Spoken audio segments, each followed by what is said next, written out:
คนเกิกปากบ่ได้เนาะมื้อนี้ก็โคตรอีต้นเลยพี่น้องเนาะพ่อแม่เพิ่นก็บ่มีแต่ญาติพี่น้องนี่แหละเนาะแต่ละมื้อน่ะเพิ่นก็อาศัยพี่น้องอยู่นำพี่น้ำน้องเนาะกินแล้วบ่ข้าวหิวบ่หิวบ่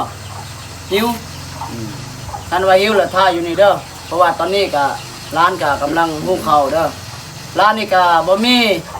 แนวกินคือกันโดย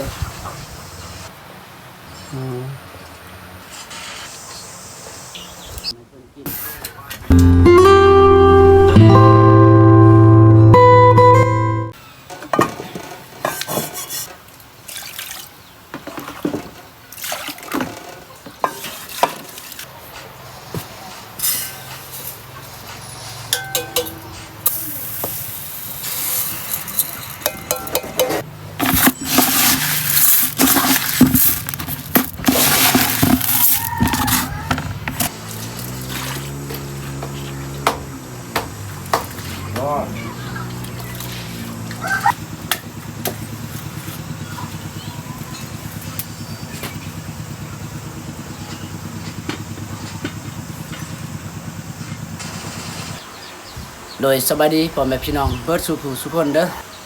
อมื้อนี้บาซีก็มีข่าวดีเนาะให้พี่น้องได้ชมเนาะก็คือคนกึกปากบ่ได้เนาะเพิ่นมาอันนี้เยี่ยมยามมาลิ้นเดือนล้านพี่น้องเนาะมื้อนี้ก็เพิ่นก็บ่แม่นว่าคนอื่นคนไกลพี่น้องก็แม่นว่าพี่น้องบ่าวซีคือกันเนาะเอ้ยกินข้าวแล้วบ่เฮ้ยกินข้าวแล้วบ่กินแล้วบ่ปะเนี่ยหิวบ่หิวข้าวบ่โอ้อยากกินข้าวอยากกินข้าวบ่ข้าวเช้าได้กินแล้วบ่ข้าวเช้าหั่นลองปากเบิ่งยังมากินในกรัง ลองปากเบิ่งปากบ่ได้เนาะอันนี้บ่แม่นคอนเทนต์พี่น้องเนาะอันนี้เป็นคนกึกปากบ่ได้เนาะบ่ทันได้กินข้าวเช้าบ่ยังแต่ว่าเฮาเว้าในเพิ่นยังจักอยู่พี่น้องเอ้ยหิวข้าวบ่เดี๋ยวนี้มาแต่ไสนี่เดี๋ยวนี้มาแต่ไสนี่ฮะมาแต่ไสตัวอย่างให้เบิ่งเด้อฮะแต่พุ่นบ่หิวข้าวหิวข้าวอย่างเดียวบ่ทันได้กินข้าวเช้าบ่เนี่ยบ่ทันได้กินบ่ทันได้กินข้าวเช้าบ่ฮะว่าจะได้มาแต่พุ่นโอ้2 มื้อโอ้หิวข้าวบ่ได้กินข้าว2 มื้อ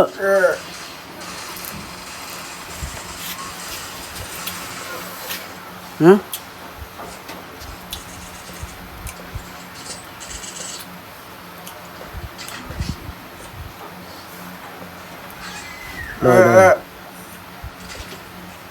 โดยเดี๋ยวอันน่ะเดี๋ยวหลานสิฮู้ข้าวให้กินเด้ออยู่นี่เด้อนั่งอยู่นี่เด้อสิฮู้ข้าวให้กินเด้อแต่ว่า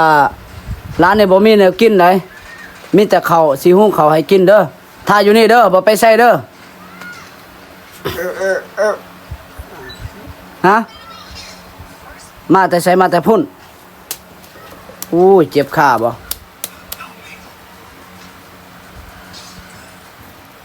โอ้มีI love youอีกแล้วโอ้โอเคเดี๋ยวหลานสิฮู้ข้าวให้กินเด้อถ้าอยู่นี่เด้อโอเคบ่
ตอนนี้ก็บาซี่ก็กำลังหุงข้าวเนาะเพราะว่าบ่ฮู้ว่าเพิ่นสิมาหาเฮาได้มื้อเช้านี่เพิ่นก็ได้มาหาเฮามื้อเช้าตอนเช้าๆพี่น้องตอน 4 โมงเช้าแหละพอดีบาซี่ก็ค่าเวียกเนาะไปซอยพี่น้องก็เลยบ่ได้อยู่เฮือนมื้อนี้เนาะก็เลยบ่ได้อยู่นี่แล้วก็บ่ได้ถามข่าวเพิ่นว่าเพิ่นได้กินข้าวกินน้ำหรือบ่เนาะคือจากอันนี้เนาะคนทางบ้านเฮานี่ก็ บ่มักบ่ฮักเพิ่นเนาะว่าเพิ่นเป็นคนแนวนั้นแนวนี้เนาะบางคนก็บ่มักนิสัยเพิ่นเนาะแต่ว่าสำหรับบ่าวซี่นี่เห็นยามใดเพิ่นก็โคตรอีตนเลยพี่น้องเนาะแต่ละมื้อเพิ่นก็กินข้าวบางมื้อน่ะเพิ่นก็บ่ได้กินบางมื้อเพิ่นก็ได้กิน เพิ่นก็บ่แม่นสิอยู่ปกติเนาะนำเฮานี่แหละสุดท้ายนี่เพิ่นก็อยู่นำคนนี่ก็นำพี่น้องหรือว่านำผู้อื่นเนาะเพิ่นก็อยู่นี่ประมาณมื้อนึง2มื้อเพิ่นก็ได้เพิ่นก็ได้นี่แล้วก็ไปอยู่บ่อนอื่นเนาะเพิ่นบ่ค่อยอยู่ปกติพี่น้องเนาะว่าคนกึกปากบ่ได้เนาะมื้อนี้ก็โคตรอีตนเลยพี่น้องเนาะพ่อแม่เพิ่นก็บ่มีแต่ญาติพี่น้องนั่นแหละเนาะแต่ละมื้อน่ะเพิ่นก็อาศัยพี่น้องอยู่นำพี่น้ำน้องเนาะโดนๆก็เทื่อนึงได้พ่อเราพี่น้องโดนๆเทื่อนึงเนาะประมาณ 3-4 เดือนก็เทื่อนึงได้พ่อจักเพิ่นไปอยู่ไสอยู่บ้านใดพี่น้องเอ้ย ชุดเดือนก่อนบาซี่กับพ่ออยู่บ้านผู้ไสเนาะเพิ่นก็ได้อยู่นำอ้ายเพิ่นบ่แต่ว่าบาซี่ก็บ่ฮู้เลยหรือว่าเพิ่นอยู่นำพี่น้องเพิ่นแล้วก็มื้อนี้ก็มาพ่ออยู่ได้มื้อเช้านี้เพิ่นก็ได้มาหาเฮาตอนเฮาไปช่วยนาหรือว่าเฮาไปอาบน้ำเนาะก็ได้พ้อกันเห็นว่าเพิ่นมาหาเฮาบาซี่จนตกใจเนาะก็เลยบ่ได้ทำข่าวเพิ่นเพราะว่าบาซี่นี่ก็ถ้าเวียกมื้อเช้านี่พี่น้องเอ้ยไปซอยพี่น้องหน่อเสาหรือว่า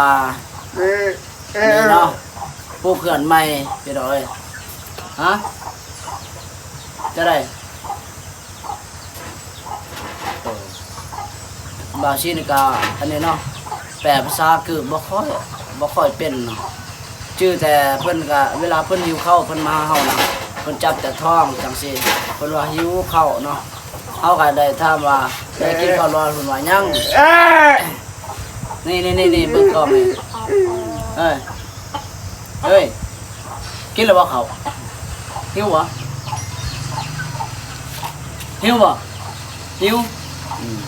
ท่านว่าหิวแล้วท่าอยู่นี่เด้อเพราะว่าตอนนี้ก็ร้านก็กำลังหุงข้าวเด้อร้านนี่ก็บ่มีแนวกินคือกันโดยจะได้มาแต่พุ่น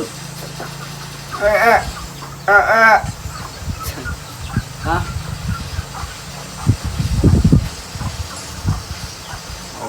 บ่จักเลยภาษานี่มืดตึ๊บเลยพี่น้องแต่บ่ออกนะนี่ไปซักเครื่องอาบน้ำเด้อกินข้าวแล้วไปอาบเด้อเปื้อนเด้อกินข้าวแล้วนี่กินข้าวแล้วอาบน้ำเด้อเครื่องนี่ซักนะ นี่บ่สูตรแต่ก่อนนะตอนเพิ่นอยู่นะอีสังงูบ่จักมื้อนี้ไปใช้มื้อมื้อนี้ได้กินข้าวแล้วบ่มื้อนี้นี่ย่างบ่ถ่ายอยู่นี่ก่อนเด้อนั่งถ่ายอยู่นี่เพราะว่าร้านกำลังหุงข้าวให้กินเด้อแต่ว่าร้านนี่ก็บ่มีแนวกินคือกันมีแต่ข้าวสิให้กินบ่แปลบ่ออกเลยพี่น้องเฮ้ยจะได้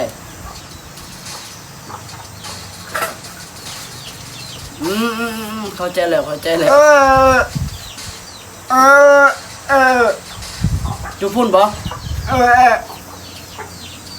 ใช่ไร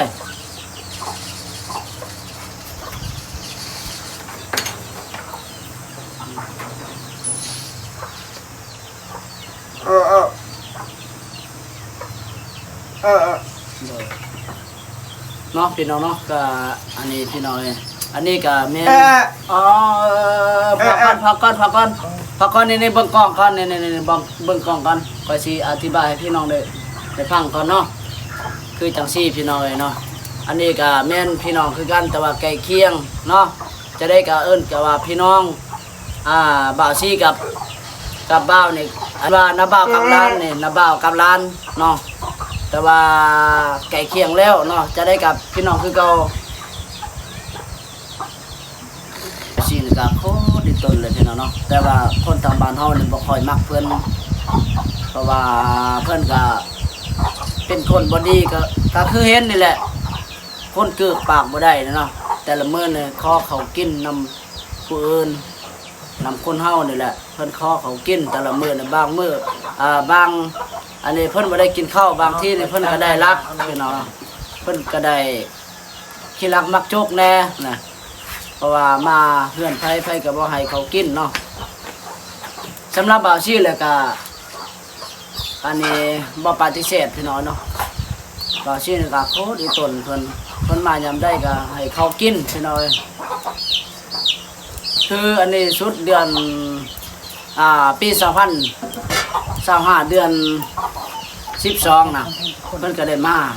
พี่น้องคนก็ได้มาลิ้นเหือนเฮาเพราะว่าเพิ่นก็ฮู้จักคือกันเด้ว่าเป็นพี่น้องกันเป็นพี่น้องกันเพิ่นก็จังอันนี้ ยามเพิ่นอย่าอันนี้มาลิ้นนำเฮาเพิ่นก็มาเนาะเวลาเพิ่นคิดได้ผู้ได้นะเพิ่นก็มาลิ้นเหือนเฮาบาซี่ก็โคตรต้นคือเห็นจังซี่นั่นแหละพี่น้องคือนี่บ่จักว่าเพิ่นสินอนอยู่ไสได้นี่คืนนี้จะสินอนอยู่ไสคืนนี้เดี๋ยวนี้ได้มื้อคืนนี้ได้จะสินอนอยู่ไสนอนอยู่พุ่นอยู่ไสอยู่พี่น้องบ่พี่น้องอยู่พุ่นเขากินบ่นี่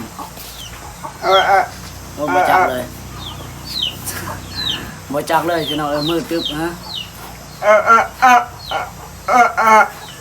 บ่จักเลยบ่จักแปลภาษาจังสิฮะ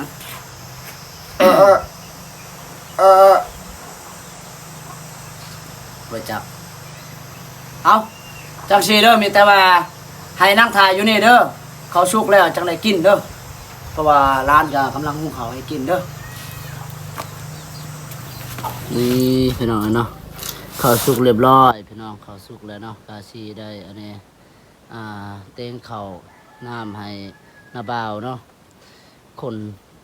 เกิกเนาะปากบ่ได้เนาะนี่กาซีอาหารก็น่าประมาณนี้แหละพี่น้องนี่ก็คืออันนี้ขวดแมงซอนอันนี้ขวดแมงซอนเมื่อคืนพี่น้องเนาะได้มาเมื่อคืนนี่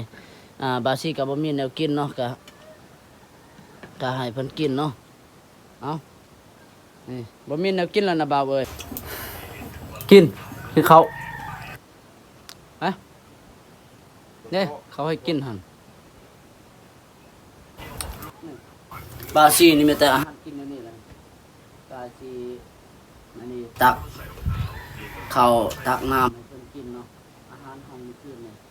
เอาได้เหนียวเมื่อคืนนี่กลัวก็เมื่อเช้านี่พี่น้องนี่เนี่ยกลัวบางอย่างนี่พี่น้องนี่คือแมงซ่อนเนาะได้มาเมื่อคืนต่อแมงซ่อนเมื่อคืนนี่เอ้าแมงซ่อนเคยบอกกินแมงซ่อนอืม